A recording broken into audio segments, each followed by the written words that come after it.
Peuple de Dieu, mes bien-aimés en Guy-Émile Loufa-Sétikwabo, soyez bénis en son nom et que sa grâce vous accorde ce dont sa volonté imprime dans la vie de chacun de nous.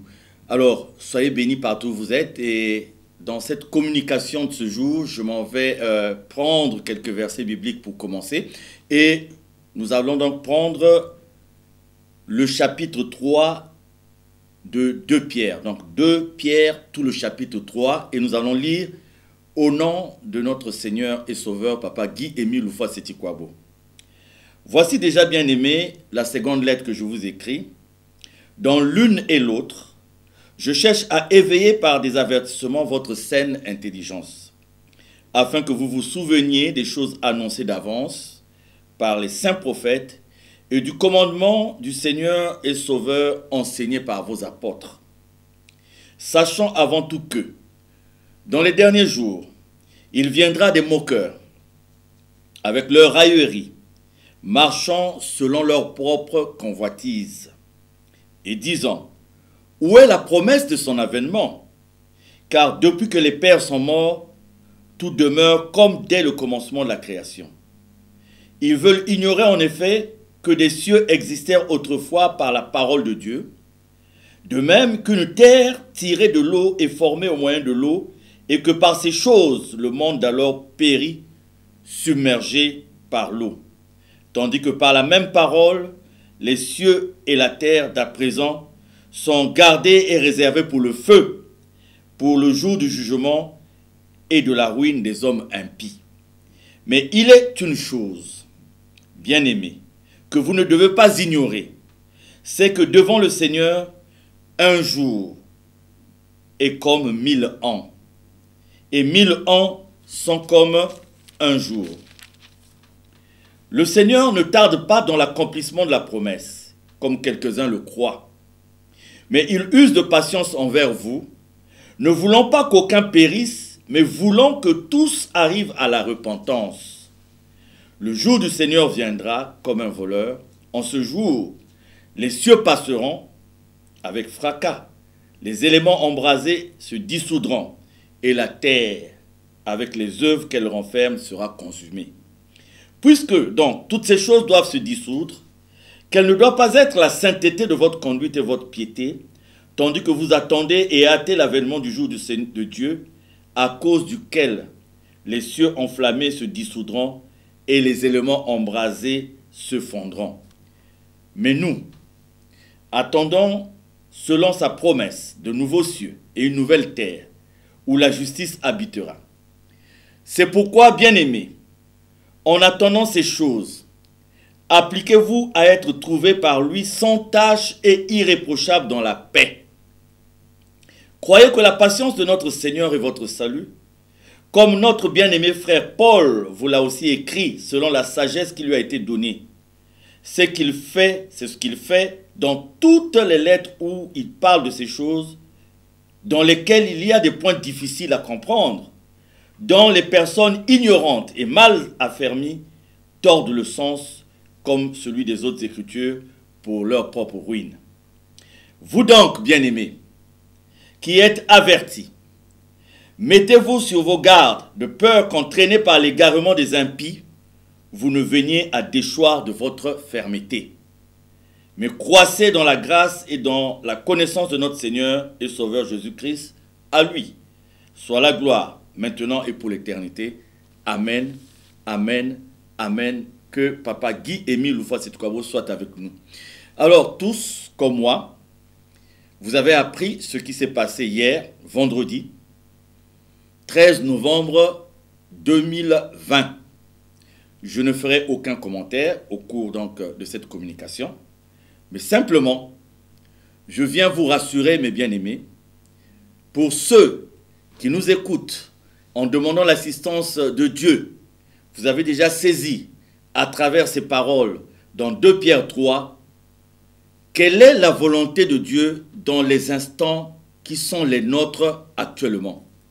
Et je disais donc que, mes bien-aimés, par rapport à tout ce que nous connaissons depuis un certain temps, il y a une chose à faire. L'association appartient à Papa Guy-Émile Loufa-Seti-Kouabo. La mission est la mission de Papa Guy-Émile Loufa-Seti-Kouabo.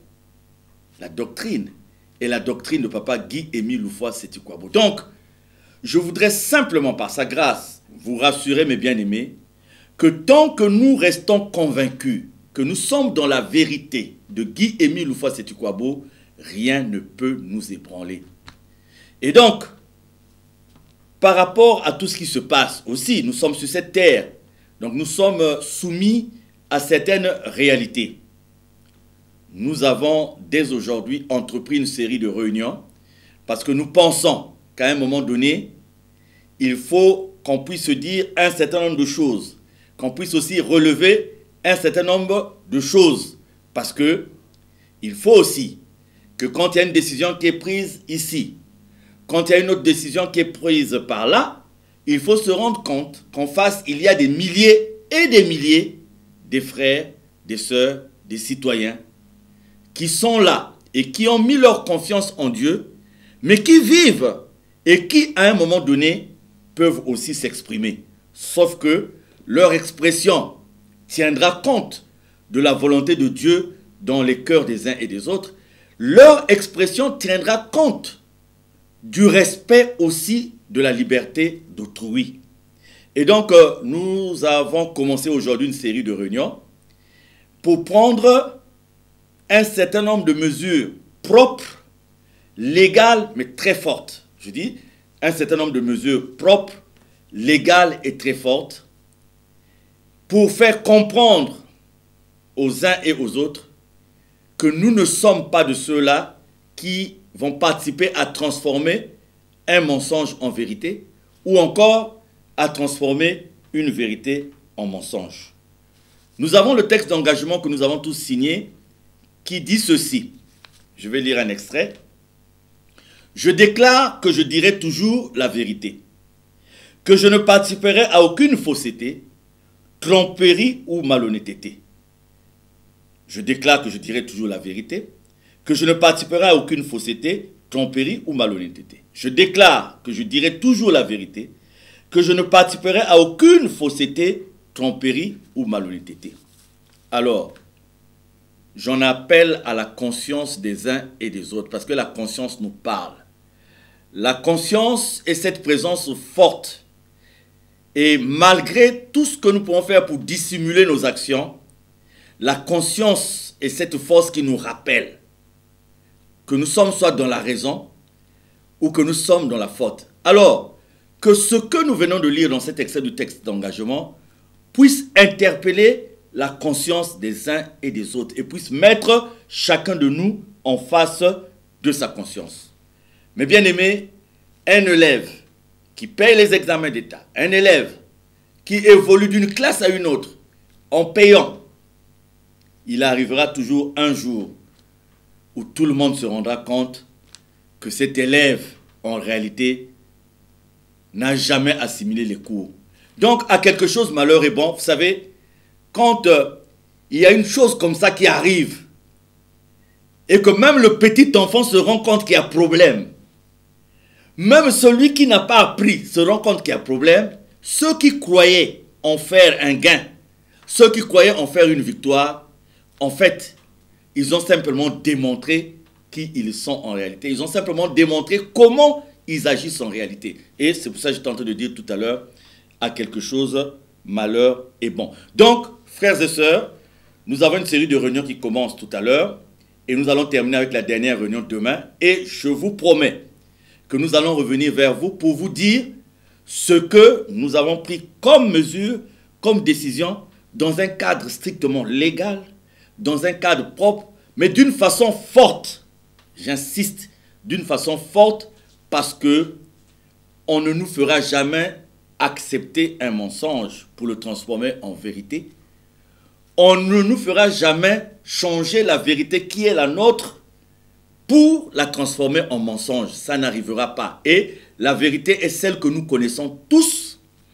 Et nous allons désormais la mettre à la disposition de tout le monde. Et en la mettant à la disposition de tout le monde, nous allons aussi assister au je dirais, à la mise à nu, j'insiste, à la mise à nu de tout ce qui semble se présenter aujourd'hui comme une légitimité ou comme la légalité. Donc voilà, mes bien-aimés, je vous rassure, vous êtes le peuple de Guy-Émile Houphouët-Boigny, vous n'êtes pas mon peuple, vous n'êtes pas le peuple de quelqu'un d'autre. Donc la volonté que vous avez à faire, l'unique volonté que vous avez à faire, c'est celle de Guy-Émile Houphouët-Boigny. Et moi, votre frère, je demeure convaincu de la vérité de ce que nous sommes en train de faire.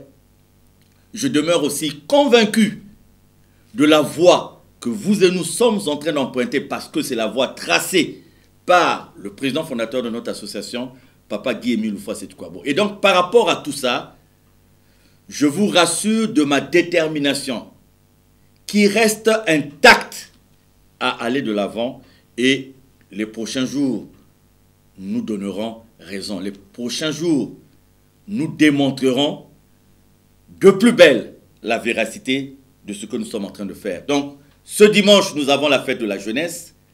J'invite les frères et sœurs à être nombreux dans les différents lieux de retrouvailles demain, dans le strict respect des mesures barrières, parce que nous aurons des équipes qui vont passer pour vous donner un certain nombre de détails. Donc, c'est aussi une façon pour vous de dire à tous ceux qui veulent perturber votre foi. C'est une façon de dire aussi à tous ceux qui croient qu'ils peuvent vous atteindre par des manœuvres sordides, que vous êtes résolument attachés à suivre la vérité de Guy-Émile Houphouët-Boigny, et qu'il pleuve, qu'il neige la journée de demain, je vous invite à marquer fortement cette mobilisation de la fête de la jeunesse. En attendant que nous puissions vous communiquer toutes les mesures, parce que nous rentrons dans les concertations, nous rentrons dans des réunions, pas seulement avec les responsables de notre association, mais aussi avec des personnes ressources. Et nous avons 6 réunions qui commencent tout à l'heure. La dernière prendra fin demain.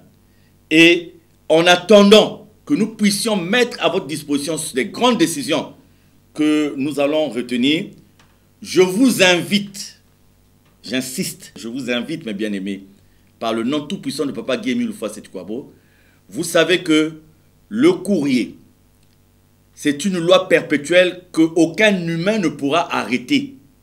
Et donc, vous savez vous-même qu'une fois que vous avez fait votre courrier, vous avez le résultat. Vous savez vous-même qu'une fois que vous avez fait votre courrier, vous l'avez fermé, vous avez le résultat. En attendant que nous vous donnions des précisions, je vous invite à partir de ma communication, pour tous ceux qui font leur courrier, de les garder d'abord par devers vous, le temps que demain, nous puissions vous communiquer des nouvelles précisions. Je répète, le courrier est une nécessité, est une loi perpétuelle. Et nous avons des résultats quand nous faisons le courrier.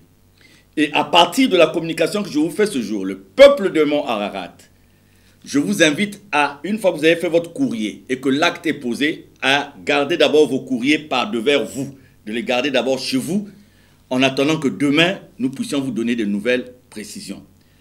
Mettons-nous en prière et je vous donne des versets bibliques à méditer. Méditons dans 1 Samuel 17, de 1 à 18. 1 Samuel 17, de 1 à 18. 1 Samuel 17, de 1 à 18. Que Dieu soit avec vous. Je vous remercie.